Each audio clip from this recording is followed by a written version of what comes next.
Hello students, welcome to Omega Pro classes. Once again with continuation of our studies of the living world. Since last two classes or three classes, we have been discussing about the significance of the living world, the diversity it maintains, and we are learning the process how to classify, how to make our studies for the diversity convenient. यानी कि हम पिछले दो class से यही समझने की कोशिश कर रहे हैं कि लिविंग वर्ल्ड में ऑर्गेनिजम्स की स्टडी को कैसे कन्वीनियंटली पढ़ा जाए, समझा जाए, या उसकी स्टडी को हम कैसे आसान बना सकते हैं। इसी कैटेगरी में हम लोगों ने दो बातें सीखी थी कि diversity in the living world को अंडरस्टैंड करने के लिए पहले समझने के लिए आइडेंटिफिकेशन और नोमेनक्लेचर की जरूरत पड़ती है। ठीक है, पहचान लिया, नाम भी दे दिया, फिर इतनी बड़ी डाइवर्सिटी को याद कैसे रखेंगे कि कौन कौन से ग्रुप का है, ये अमुक प्लांट या अमुक एनिमल किस कैटेगरी का है, उसे हम किस रूप में पहचान पाएंगे, कैसे याद रह पाएंगे। तो हम लोग उसके लिए बायोलॉजी में छोटे छोटे ग्रुप्स बनाते हैं, और वो छोटे ग्रुप इतने कन्वीनियंट होते हैं कि जैसे ही बच्चों से पूछा जाए कि कुछ तैरने वाले जीवों का नाम बताओ, तो सबसे पहला नाम आपके दिमाग में क्या आता है? मछली तैरती है ना, मछली का नाम आता होगा। फिर सरकने वाले, रेंगने वाले जीवों का नाम अगर आपको बताने के लिए कहा जाए तो आप क्या कहेंगे? सांप, दूसरे क्रीपर्स, जिसको हम लोग रेप्टाइल्स कहते हैं। रेंगने वाले, सरकने वाले, क्राउल करने वाले जीवों का नाम हम एक ग्रुप में रखते हैं। फिर आपसे पूछा जाए कि कुछ ऐसे जंतुओं का नाम बताइए जो जमीन और पानी दोनों जगह पर रहते हों, तो आप मेढक कहेंगे, कभी कभी कुछ बच्चे तो घड़ियाल भी बोल देते हैं, हालांकि वो रेप्टाइल्स हैं। फिर कहा जाए आपको उड़ने वाले जानवरों का नाम बताइए, क्या उड़ने वाले कौन से कैटेगरी के जानवर होते हैं, तो आप क्या कहते हैं? बर्ड्स, तुरंत दिमाग में आता है।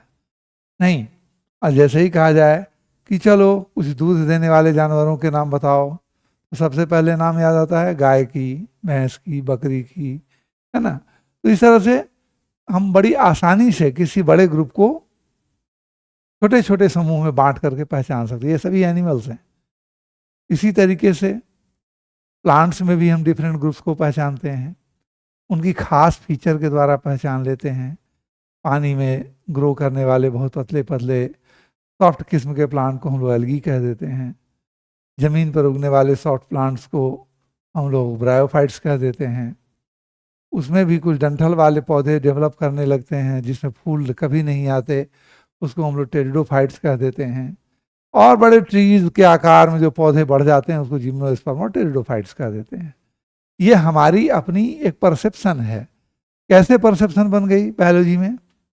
ये परसेप्शन बनी कि उनको हम लोगों ने छोटे छोटे स्मॉल ग्रुप्स और कन्वीनियंट ग्रुप्स में बांट दिया है, कन्वीनियंट कैटेगरीज में बांटा है, और तब हमने ऑर्गेनिजम्स को एक दूसरे के साथ वर्गीकृत करने का, क्लासिफाई करने का सिस्टम शुरू कर दिया है।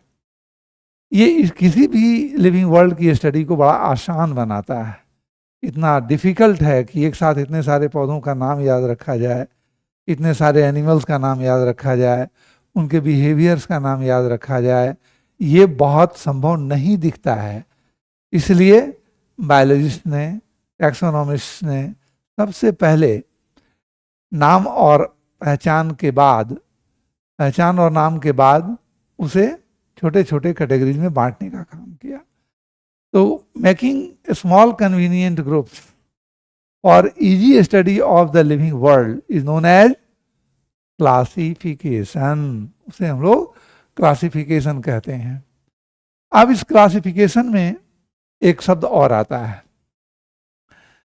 क्योंकि ये जो ग्रुप हमने पहचानने के लिए अपनी एक सरल प्रक्रिया अपनाई, उस प्रक्रिया को हम लोगों ने अलग अलग ग्रुप और कैटेगरीज में बांट दिया, है ना। ये सबसे छोटी कैटेगरी पर बिल्कुल समान है, आगे की कैटेगरी पर थोड़ा अलग है, आगे की कैटेगरी पर थोड़ा अलग है। जैसे मैं कहता हूँ मछली, मेढक, रेप्टाइल्स, बर्ड्स और मैमल्स में सबसे कॉमन क्या है जो एक बड़ा ग्रुप बना देता है? सबसे कॉमन ग्रुप है कि वो सभी एनिमल्स हैं। मैंने इसमें किसी प्लांट का नाम नहीं लिया। और एनिमल्स अगर हैं तो कैसी कैटेगरी के एनिमल्स हैं? तो सबके अंदर हड्डियां पाई जाती हैं, ये हड्डियों वाले जानवर हो गए, एक ग्रुप हो गया। ठीक है, तो हम लोग ग्रुप और कैटेगरी को एक साथ अलग कर देते हैं। चलिए, एनिमल्स में ये हड्डियों वाले जानवर हो गए, दूसरी ग्रुप के बिना हड्डियों वाले जानवर हो गए। फिर उनके क्लास कौन कौन से हैं, तो फिर उनके बिहेवियर पर, जिस पर हमने इजी ग्रुप्स बनाया था फॉर इजी आइडेंटिफिकेशन, तो उसको अलग अलग पहचानना शुरू कर दिया, है ना। और उस पहचान के क्रम में हम लोगों ने डिफरेंट कैटेगरीज ऑफ प्लांट्स और एनिमल्स को उनके सिमिलर और डिसिमिलर ग्रुप के आधार पर उनको डिफरेंट रैंक और कैटेगरीज में बांट दिया, है ना। उनकी रैंक ये है, उसकी कैटेगरी ये है ना। कैटेगरी और रैंक को मैं और भी स्पष्ट करने जा रहा हूँ अगले पेज पर तुरंत अभी, ठीक है। तो हर कैटेगरी और रैंक सिस्टम ऑफ क्लासिफिकेशन में एक टेक्निकल नाम से जाना जाता है, और उस टेक्निकल नाम का नाम है टैक्सॉन। तो क्या कहते हैं? टैक्सॉन। तो taxon is a rank or category in a system of classification by which organisms are properly identified, named and classified। ठीक है, टैक्सॉन। इसीलिए इस टैक्सॉन की प्लूरल होती है टैक्सा, है ना। और इसी टैक्सा के क्रम को या टैक्सॉन्स के क्रम को सजाने की साइंस को हम क्या कहते हैं? टैक्सोनॉमी। तो अब हम जानना चाहते हैं कि ये टैक्सोनॉमी है क्या?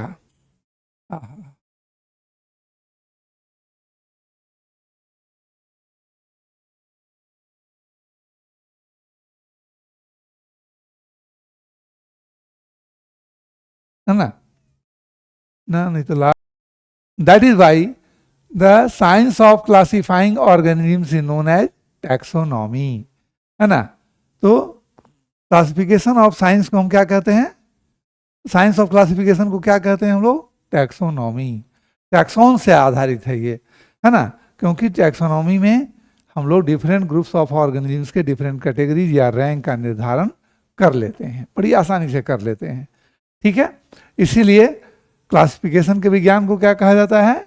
Taxonomy.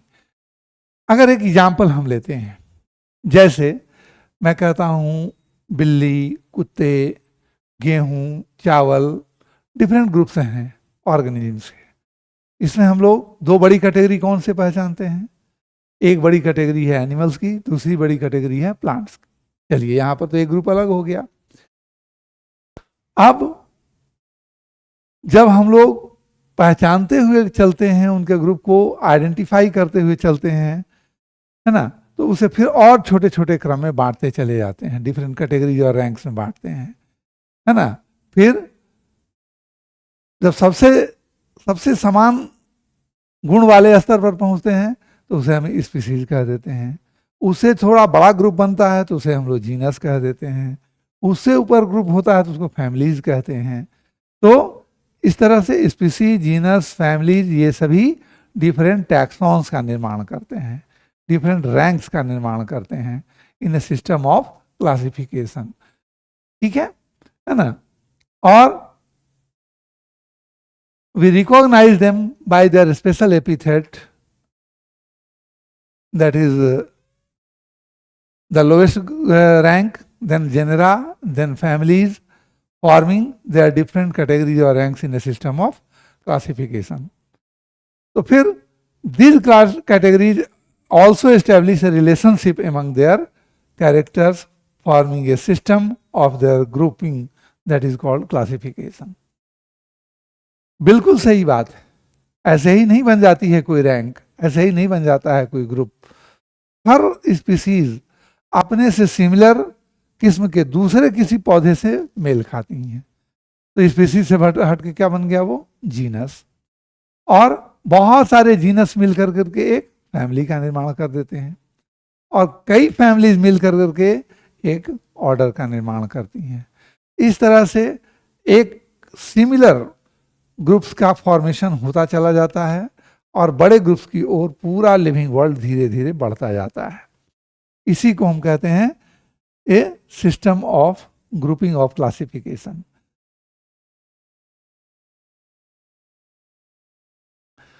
Thus, an advanced or more technical system of classification is known as systematics. अब देखिए, हम लोगों ने वर्गीकरण के दो साइंटिफिक मेथड का नाम जान लिया। पहले को क्या कहते हैं? टैक्सोनॉमी। दूसरे को क्या कहते हैं? सिस्टेमेटिक्स। तो बच्चे अक्सर पूछ देते हैं कि सर सिस्टेमेटिक्स और टैक्सोनॉमी में क्या अंतर है? दोनों ही सिस्टम ऑफ क्लासिफिकेशन की बात करते हैं। यस, जब हम कैटेगरीज वाइज और रैंक वाइज किसी भी ग्रुप ऑफ ऑर्गेनिज्म को क्लासिफाई करते हैं, समझे, तो वो क्या कहलाता है? वो कहलाता है टैक्सोनॉमी, है ना। लेकिन ठीक उसी रैंक्स को जब हम उनके इवोल्यूशनरी और बढ़ते हुए क्रम में सजाने की कोशिश करते हैं, इवोल्यूशनरी रिलेशनशिप के आधार पर, ठीक है, क्या धान और गेहूं में कोई रिलेशनशिप है? क्या वो दोनों एक दूसरे के नज़दीक हैं, है ना? क्या उनको एक कैटेगरी में कहीं रखा गया है? अगर ये सोचते हुए हम आगे बढ़ते हैं तो एक नई विधा डेवलप करती है क्लासिफिकेशन की, जिसे हम क्या कहते हैं? सिस्टेमेटिक्स कहते हैं, है ना। बिल्कुल सही बात है। देख लीजिए, जैसे इवोल्यूशनरी प्रोसेस के फॉलो करते हुए टैक्सोनॉमिक सिस्टम को हम क्या कहते हैं? सिस्टेमेटिक्स कहते हैं। The taxonomy emphasises on the categorisation, whereas the systematics forms focuses on the relationship among the organisms. These relationships are based on their evolutionary process, that is systema, Latin the growing groups, है ना। systema एक शब्द आया है Latin में, का मतलब होता है the growing groups। और हम भी यही बात कह रहे हैं कि बढ़ते हुए हायर रैंक की और ऑर्गेनिजम्स के क्लासिफिकेशन को क्या कहते हैं हम लोग? टैक्सोनॉमी, है ना। बहुत जटिल लगता है शब्द सुनने में, दोनों का मतलब एक है, लेकिन दोनों में मूल अंतर क्या है? जब हम सिंपल सिस्टम रैंकिंग की बात करते हैं तो वो टैक्सोनॉमी है। जब उस बढ़ती हुई रैंकिंग के सिस्टम में अगर हम रिलेशनशिप की बात करते हैं, इवोल्यूशनरी रिलेशनशिप की बात करते हैं, तो वो सिस्टेमेटिक्स कहलाता है। जैसे एक छोटे से उदाहरण से समझना बेटा, इसको बहुत आसान है ये कैट और डॉग दोनों में बहुत बड़ी सिमिलरिटी क्या है? सबसे बड़ी कॉमन सिमिलरिटी, दोनों के शरीर पर बाल हैं, दोनों के कान बाहर हैं, दोनों बच्चों को दूध पिलाते हैं, इसलिए एक बहुत बड़ा कैटेगरी बन गया, उसको हम लोग मैमल्स कहते हैं। लेकिन क्या कुत्ता और बिल्ली एक ही फैमिली को बिलोंग करते हैं? फैमिली के लेवल पर दोनों डिफरेंट हो जाते हैं। एक फेलिडी हो जाता है, दूसरा कैनिडी हो जाता है ना। दोनों मांसाहारी हैं, दोनों मैमल्स हैं, दोनों की बहुत सारी कैरेक्टर्स एक दूसरे से मिलती जुलती है। तो लार्जर कैटेगरी पर दोनों एक हैं, लेकिन फैमिली के लेवल पर आकर के डिफरेंट हो गए। तो ये इवोल्यूशनरी सिस्टम की बात करता है, ये इवोल्यूशनरी रिलेशनशिप की बात करता है। ठीक उसी तरीके से धान और गेहूं, wheat and rice, both belong to the same family, दोनों को एक हम ग्रैमनी फैमिली में रखते हैं, पोएसी में रखते हैं, लेकिन दोनों के जीनस में और स्पीसीज के लेवल में अंतर होता है, वहाँ उनकी वैरायटी में अंतर होता है, दोनों के खाने का स्वाद भी अलग होता है, दोनों की पहचान भी अलग अलग होती है, दोनों के प्रोडक्ट भी अलग अलग होते हैं। ये आप जानते हैं, ये बताने की ज़रूरत है नहीं ना? ये बिल्कुल बताने की जरूरत नहीं, साफ साफ समझ में आ रहा है कि एक स्तर पर कभी दोनों एक हैं, लेकिन कुछ अंतर के कारण ये डिफरेंट रैंक्स को बिलोंग करते हुए डिफरेंट हो जाते हैं। तो जहाँ इवोल्यूशनरी रिलेशनशिप की बात होती है वो सिस्टेमेटिक्स है, और जहाँ सिर्फ रैंक और कैटेगरी फॉर्म करने की बात होती है वो टैक्सोनॉमी है। क्लियर हो गया? और कोई दिक्कत यहाँ पर?